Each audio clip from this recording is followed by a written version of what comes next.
ಬಿದ್ದಿ ಅವ ಅಪ್ಪ ಅಮ್ಮನೆಲ್ಲ ಕಿರ್ಸ್ತವನೆ ಸರ್, ಪಾಪ ಅನ್ಸ್ಬಿಡ್ತು. ಅಂದ್ರೆ ನಮಗ್ ಪಾಪ ಅನ್ಸೋಕ್ಕಿಂತ ನಾವ್ ಹೆಂಗ್ ಬಚಾವಾಗೋದಂತಾನೆ ನಮಗ್ ಗೊತ್ತಾಗ್ತಿಲ್ಲ ಸರ್. ಅವ್ನ್ ಬಿದ್ದಾನೆ, ಅವ್ನ್ ಎಬ್ಸ್ತೀವೋ ನಾವು ಬಚಾವಾಗ್ತೀವೋ ಅನ್ನೋದೇ ನಮ್ಗೆ ಗೊತ್ತಿಲ್ಲ. ಅವ್ನ್ ಎಬ್ಸಕ್ ಹೋದ್ರೆ ನಾವು ಅದೇ ಸ್ಥಿತಿ ಆಗ್ತೀವಿ. ಈ ಬಗ್ಗೆ ಯಾರೋ ಗೊತ್ತಿದೆ, ಇಂಡಿಯನ್ ಆರ್ಮಿಗಿಂತ ಇದು ರಿಸರ್ವ್ ಬಟಾಲಿಯನ್, ಇದರಲ್ಲಿ ಅಷ್ಟೊಂದು ಬೆನಿಫಿಟ್ ಇಲ್ಲ. ಏನು ಇಂಡಿಯನ್ ಆರ್ಮಿಗಿದೆ ಅಷ್ಟೊಂದು ಇದಕ್ಕೆ ಪವರ್ ಇಲ್ಲ. ಏನು ಇಂಡಿಯನ್ ಆರ್ಮಿ ಅಷ್ಟೊಂದು ಕ್ರೇಜ್ ನಿಮ್ಮ ಕಡೆ ಅಷ್ಟೊಂದು ಇಲ್ಲ ಸರ್. ಇಂಡಿಯನ್ ಆರ್ಮಿ ಅಂದ್ರೆ ಸರ್ ನಮ್ಮ ಕಡೆ ಹುಚ್ಚು. 10 ಜನ ಪೋಸ್ಟ್ ರಾಜಕೀಯ ಬಿಡ್ತಂದ್ರೆ ಯಾರು ಬರಲ್ಲ ಸರ್. 10 ಪೋಸ್ಟ್ ಆರ್ಮಿ ಬಿಡ್ತಂದ್ರೆ 10 ಲಕ್ಷ ಜನ ಸರ್ ಸೇರ್ತಾರೆ. ಹೋಗಿದ್ದೆ ನುಗ್ಗೆ ಬಿಟ್ವಿ ಸರ್. ನಾವು ಹಿಂದ್ಗಡೆ ಮುಂದ್ಗಡೆ ನಿಂತಿಲ್ಲ, ನುಗ್ಗೆ ಬಿಟ್ವಿ ಸರ್. ಎದಕ್ಕಾರು ನುಗ್ಬಿಟ್ವಿ ಅನ್ಸ್ಬಿಡ್ತು ಸರ್. ಒಳಗೆ ಹೊಕ್ಕಿದ್ವಿ, ಹೊರಗಡೆ ಬರ್ಲಿಕ್ಕೆ ಆಗ್ತಿಲ್ಲ ನಮ್ಗೆ, ಆ ತರ ಬಿಡ್ತು ಸರ್. ಒಂದ್ 5 ಕಿಲೋಮೀಟರ್ ಕಂಟಿನ್ಯೂಸ್ ಓಡಿದ್ರು ನಮ್ಗೆ ಅಷ್ಟು ಸುಸ್ತಾಗಿಲ್ಲ ಸರ್. ಅಲ್ಲಿ ಹೋಗಿ ಒಂದು 10 ನಿಮಿಷಕ್ಕೆ ಅಷ್ಟು ಸುಸ್ತಾಗ್ಬಿಡ್ತು ಸರ್. ಬೆಳಗಾವಿಲಿ ನೀವು ನೋಡ್ಬೋದು, ನಾ ಸ್ಕ್ರೀನಲ್ಲಿ ಯಾವ ತರ ಇತ್ತು ಅಂದ್ರೆ ಭಯಂಕರ, ನಿಜವಾಗ್ಲೂ.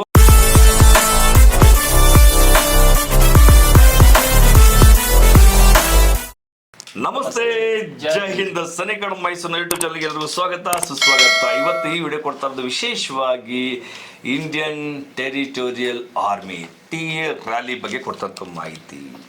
ಈಗಲೇ ನಾನು TA ರ್ಯಾಲಿ ಅಂತ ಕಂಡಕ್ಟ್ ಮಾಡ್ತಾರೆ, TA ರ್ಯಾಲಿಯ ಮಹತ್ವ ಏನು, ಹಿಂದಿ ಮತ್ತು ಕನ್ನಡದ ಎರಡರಲ್ಲೂ ಕೂಡ ಮಾಹಿತಿ ಕೊಟ್ಟಿದ್ದೀನಿ. ಇದು ಓಪನ್ ರ್ಯಾಲಿ. ಇಂಡಿಯನ್ ಆರ್ಮಿನೂ ಕೂಡ ಮೊದಲು ಓಪನ್ ರ್ಯಾಲಿ ನಡೀತಾ ಇದೆ ಅಂತ. ಸುಮಾರು 5-6 ವರ್ಷ ಮುಂಚೆ ಹೋದ್ರೆ ನೀವು ಎಲ್ಲ ಕೂಡ ನಿಮಗೆ ಓಪನ್ ರ್ಯಾಲಿ ನಡೀತಾ ಇತ್ತು. ಮೊದಲು ಇಂಡಿಯನ್ ಆರ್ಮಿಗೆ ತಗೊಬೇಕಿದ್ರೆ ಹೆಚ್ಚು ಫಿಸಿಕಲ್ ಬಗ್ಗೆ ಜಾಸ್ತಿ ಒತ್ತು ಕೊಡ್ತಾ ಇದ್ರು. ಫಿಸಿಕಲ್ ಕ್ವಾಲಿಫೈ ಆಯಿತು ಅಂತಂದರೆ 60 to 70% ಕಂಪ್ಲೀಟ್ ಪಾಸ್ ಅಂತಾರೆ. ನೆಕ್ಸ್ಟ್ ಮೆಡಿಕಲ್ಲು ರಿಟರ್ನ್ ಎಕ್ಸಾಮ್ ಒಂದು 30 to 40% ಅಂದ್ಕೊಳ್ಳಿ, ಹೀಗಿತ್ತು. ಆದರೆ ಇವಾಗ ಹಂಗಲ್ಲ, ಇವು ಬದಲಾಗಿದೆ. ಮತ್ತು TA ರ್ಯಾಲಿ ಬಗ್ಗೆ ಮಾತಾಡ್ತೀನಿ. TA ರ್ಯಾಲಿ ಏನಿದೆ ಇವಾಗ ಕಂಡಕ್ಟ್ ಮಾಡ್ತಂಥದ್ದು ಒಂದು ಕೊಯಮತ್ತೂರಲ್ಲಿ ನಡೆಸ್ಕೊಟ್ಟಿದ್ದಾರೆ, ಇನ್ನೊಂದು ಬೆಳಗಾವಿಯಲ್ಲಿ ನಡೆಸ್ಕೊಟ್ಟಿದ್ದಾರೆ. ಕೊಯಮತ್ತೂರದ್ದು ಅಷ್ಟೊಂದು ದೊಡ್ಡದಾಗಿ ಪ್ರಚಾರ ಆಗಲಿಲ್ಲ, ಯಾಕಂದ್ರೆ ಅಲ್ಲೂ ಬಂದಿದ್ದಾರೆ, ಅಷ್ಟೊಂದು ಕ್ರೌಡ್ ಏನು ಇರಲಿಲ್ಲ. ಆದರೆ ಬೆಳಗಾವಿ ಬಗ್ಗೆ ಮಾತಾಡ್ತೀನಿ ಅಂದರೆ ನಿಜವಾಗ್ಲೂ ಭಯಂಕರವಾಗಿತ್ತು. ಓಪನ್ ರ್ಯಾಲಿ ಇಟ್ಬಿಟ್ರು, ಏನು ಮಕ್ಕಳು ಕಡಿಮೆ ಬರ್ಬಾರ್ದು ಅಂತೇಳಿ 18 ವರ್ಷದಿಂದ 42 ವರ್ಷದಲ್ಲಿ ಇರುವಂಥ ಎಲ್ಲ ಮಕ್ಕಳಿಗೂ ಯಾವ್ದಾದ್ರು ಅವಕಾಶ ಸಿಗ್ಲಿಕ್ಕೆ ಕಾಯ್ತಾಯಿದ್ರು. ಅವ್ರಿಗೆ ತುಂಬ ಇದೆಯಲ್ಲ, ನಮ್ಮ ಭಾರತಾಂಬೆ ಸೇವೆ ಸಲ್ಲಿಸಬೇಕು, ನಾನು ಕೂಡ ಯೂನಿಫಾರ್ಮ್ ಹಾಕ್ಕೊಬೇಕು, ಒಂದು ಉದ್ಯೋಗನ ಕಲ್ಪಿಸ್ಕೊಬೇಕು, ದೇಶ ಸೇವೆ ಈಶ ಸೇವೆ, ನಾ ಏನಾದರೂ ಮಾಡಿ ದೇಶಕ್ಕೋಸ್ಕರ ನಮ್ಮ ತ್ಯಾಗ ಮಾಡಬೇಕು ಅನ್ನೋ ಆಸೆ ಹಂಬಲ ಈಗಿನ ಮಕ್ಕಳೆಲ್ಲ ಯೂಸಲ್ಲಿ ಬಂದಿದೆ. ಆದರೆ ಅವಕಾಶಗಳು ಬದಲಾಗ್ತಾ ಇದ್ದಾವೆ. ನೋಡೋಣ, TA ಆದರೂ ಟ್ರೈ ಮಾಡ್ಬೋಣ. TA ಬಗ್ಗೆ ಯಾರೋ ಗೊತ್ತಿದೆ, ಇಂಡಿಯನ್ ಆರ್ಮಿಗಿಂತ ಇದು ರಿಸರ್ವ್ ಬಟಾಲಿಯನ್, ಇದರಲ್ಲಿ ಅಷ್ಟೊಂದು ಬೆನಿಫಿಟ್ ಇಲ್ಲ. ಏನು ಇಂಡಿಯನ್ ಆರ್ಮಿಗಿದೆ ಅಷ್ಟೊಂದು ಇದಕ್ಕೆ ಪವರ್ ಇಲ್ಲ.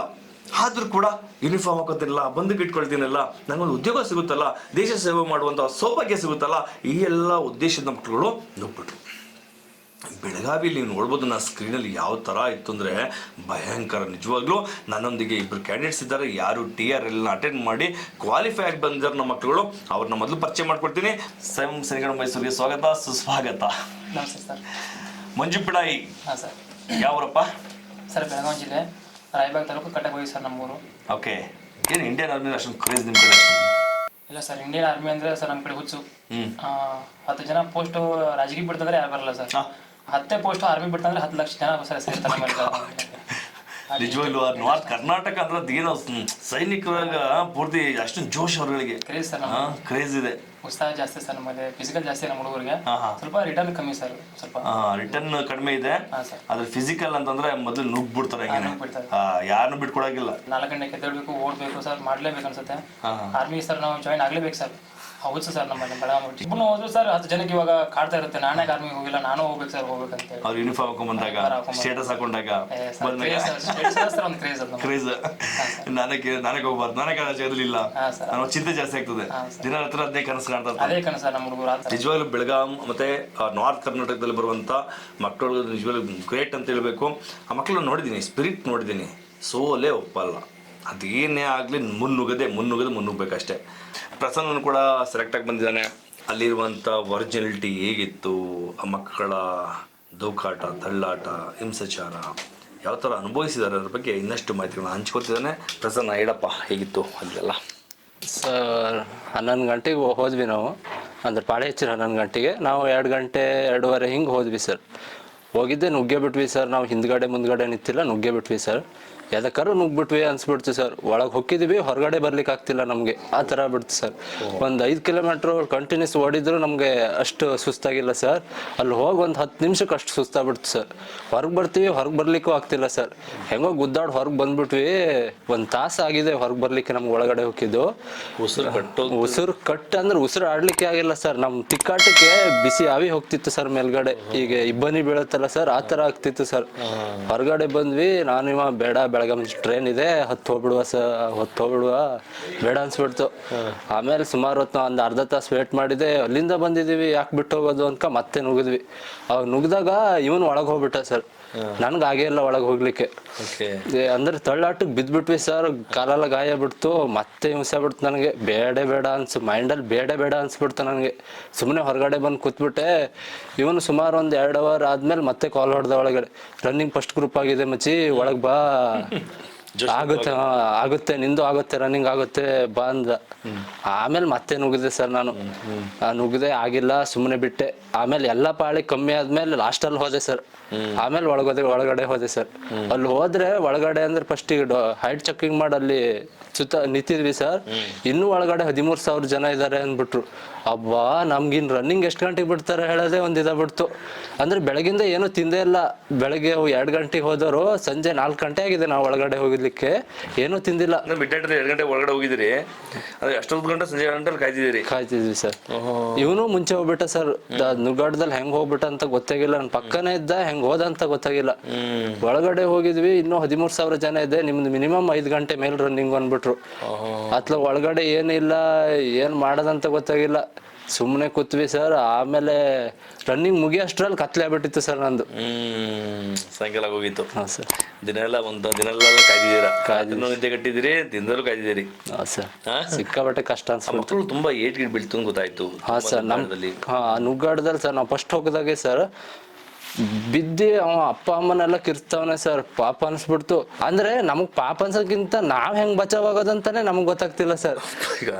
ಅವ್ನ್ ಬಿದ್ದಾನೆ, ಅವ್ನ್ ಎಬ್ಸ್ತೀವೋ ನಾವು ಬಚಾವಾಗ್ತೀವೋ ಅನ್ನೋದೇ ನಮ್ಗೆ ಗೊತ್ತಿಲ್ಲ. ಅವ್ನ್ ಎಬ್ಸಕ್ ಹೋದ್ರೆ ನಾವು ಅದೇ ಸ್ಥಿತಿ ಆಗ್ತೀವಿ. ಆ ತರ ಬಿಡ್ತು ಸರ್. ಸಿಕ್ಕಾಬಟ್ಟೆ ತಳ್ಳಾಟ ಗುದ್ದಾಟ ಎಲ್ಲ ಬಿಡ್ತು. ಅಂದ್ರೆ ಆರ್ಮಿಯವ್ರು ಇದ್ರು, ಆರ್ಮಿಯವರು ಪೊಲೀಸರು ಎಲ್ಲರೂ ಹೊಡಿತಿದ್ರು, ಲಾಠಿ ಚಾರ್ಜ್ ಮಾಡ್ತಿದ್ರು, ಎಲ್ಲರೂ ಮಾಡ್ತಿದ್ರು. ಆದ್ರೂ ಕಂಟ್ರೋಲ್ ಆಗ್ತಿಲ್ಲಾಗಿತ್ತು ಸರ್. ಅಷ್ಟೊಂದು ಕ್ರೌಡ್ 40,000-50,000 ಜನ ಮಕ್ಳಿದ್ದಾರೆ ಅಂತಂದ್ರೆ ಹೀಗೆ ಎಷ್ಟು ಮಕ್ಳುಗಳು ಅಟೆಂಡ್ ಮಾಡಿದ್ರೆ ವಾಪಸ್ ಹೋಗ್ಬಿಟ್ಟಿದ್ದಾರೆ ಸರ್. ದುಘಟನ ನಾವೇ ವಾಪಸ್ ಹೋಗುವಂತ 2 ಸಲ ಮಾಡಿದ್ದೆ ನಾನು ವಾಪಸ್ ಹೋಗುವಂತ. ಒಂದ್ಸಲ ನಾನು ಇವನೇ ಮಾಡಿದ್ವಿ, ಕಡೆಗೆ ಇಲ್ಲ ಅಲ್ಲಿಂದ ಬಂದಿವಿ ಅಂತ ಹೋದ್ವಿ. ಕಡೆಗೆ ಮತ್ತೆ ನಾನು ಒಬ್ಬನ್ನೇ ಬೇಡ ಅನ್ಸ್ಬಿಡ್ತು. ಅವ ಹೊಡೆದಿದ್ದೇನೆ ರನ್ನಿಂಗು, ಫಸ್ಟ್ ಗ್ರೂಪ್ ಆಗಿದೆ, ನೀನು ಒಳಗ್ ಬಾ ಅಂದಾಗ ನನಗೆ ಅವಾಗ ನೀನು ಫಸ್ಟ್ ಗ್ರೂಪ್ ಬಂದ. ಹಾ ಸರ್. ಹೊಡೆದ ಫಸ್ಟ್ ಗ್ರೂಪ್ ನೀನು ಬಿಡಲಿಲ್ಲ. ಮಂಜು ಕೈಲಿ ಏನಪ್ಪ ಇಟ್ಕೊಂಡಿದ್ಯಾ ಇದು? ಸರ್ ನಾನು ರನ್ನಿಂಗ್ ಹೊಡೆದು ಬ್ಯಾಂಡ್ ಸರ್ ಫಸ್ಟ್ ಗ್ರೂಪ್.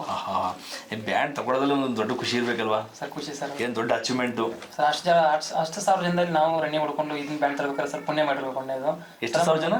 ಒಂದು 60,000 ಜನ ಇದ್ರು ಸರ್. 60,000 ಜನ?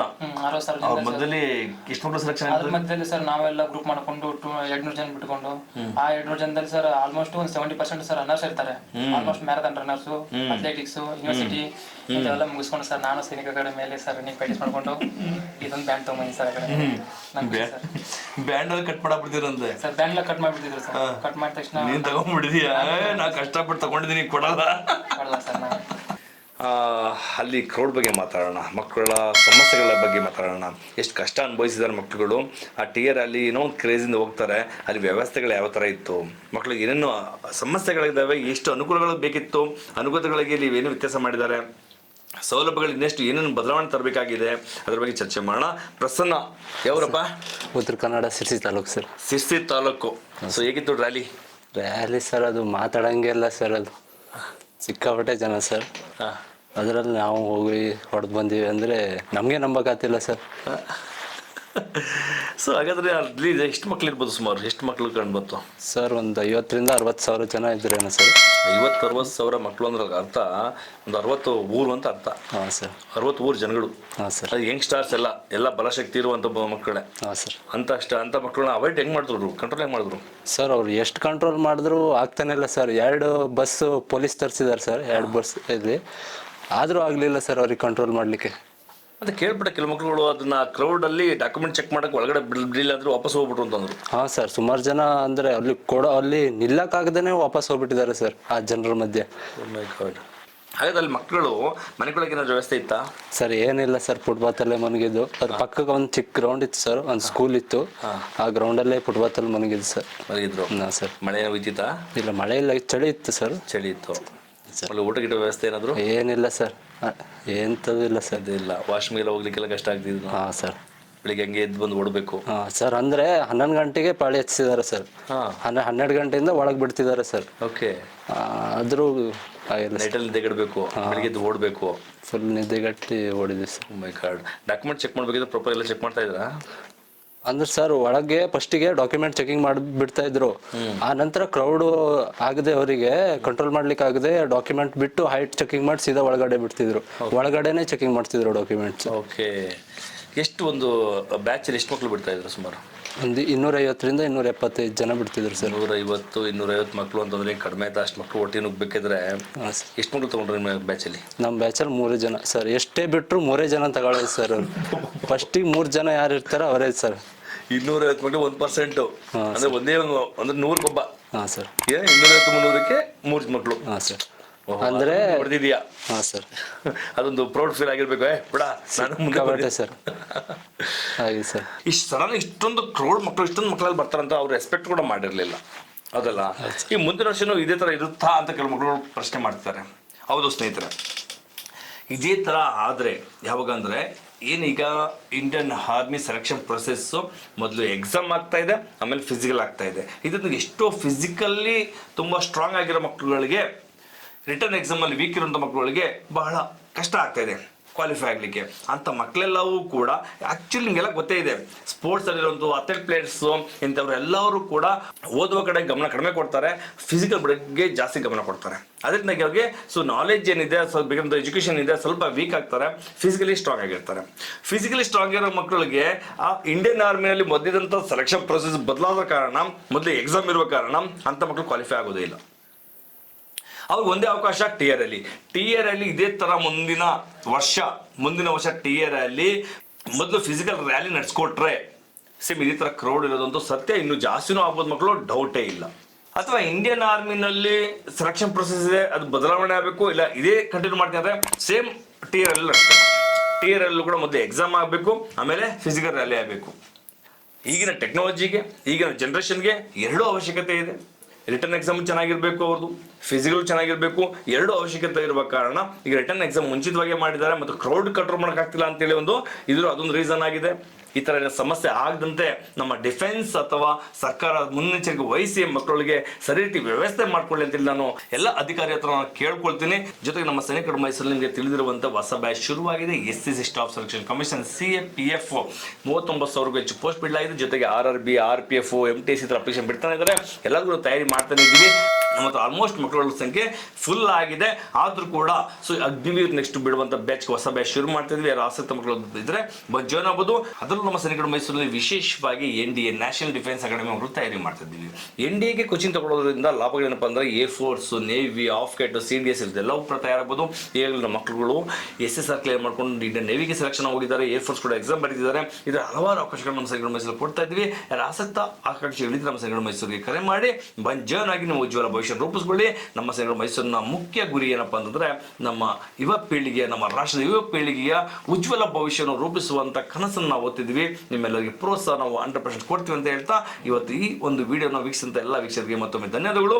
ಯಾರಾದ್ರೂ ಇಂಥ ವಿಡಿಯೋಗಳನ್ನ ಸಬ್ಸ್ಕ್ರೈಬ್ ಬಂದರೆ ಇನ್ನಷ್ಟು ಸಬ್ಸ್ಕ್ರೈಬ್ ಆಗಿ ಶೇರ್ ಮಾಡಿ, ಇನ್ನಷ್ಟು ಯೂಸ್ಗಳಿಗೆ ಹೆಲ್ಪ್ ಆಗಲಿ. Thank you. ನಮಸ್ತೆ.